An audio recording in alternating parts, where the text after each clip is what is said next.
वे इसी उलझन में थे कि अब क्या करेंगे। तभी गीता अंदर आई और बोली, पापा देखो कौन आया है।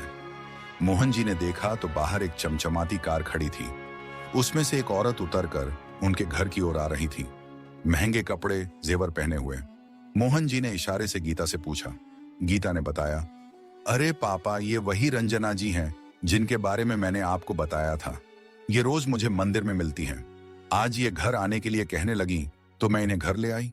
मोहन जी ने उनका हाथ जोड़कर स्वागत किया और बोले, मालकिन आपने क्यों कष्ट किया, बच्ची से कह देती, मैं आपकी सेवा में हाजिर हो जाता। यह सुनकर रंजना जी ने कहा, कुएं को प्यासे के पास आना पड़ता है। मोहन जी बोले, मैं कुछ समझा नहीं। ओहो, मैं तो भूल ही गया। आप बैठिए, मैं आपके लिए कुछ खाने को लाता हूं। रंजना जी बोली, नहीं मोहन जी परेशान मत होइए, आप बैठिए, मुझे आपसे कुछ बात करनी है। जानते हैं आपकी बेटी कितनी होनहार और संस्कारी है, जितने ध्यान से यह पूजा करती है। मैं भी नहीं कर सकती। इसके चेहरे का तेज, इसकी हंसी मैं घर जाकर भी भूल नहीं पाती। मैं चाहती हूं कि मैं इसका अच्छे से पालन पोषण करूं, अपने घर ले जाकर।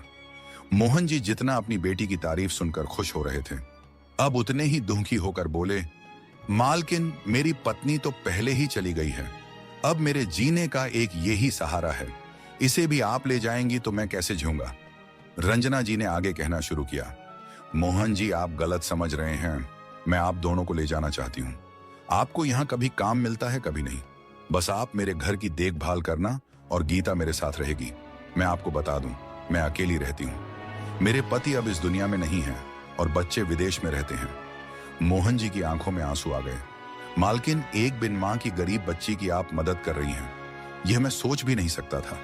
रंजना जी ने कहा, नहीं मोहन जी,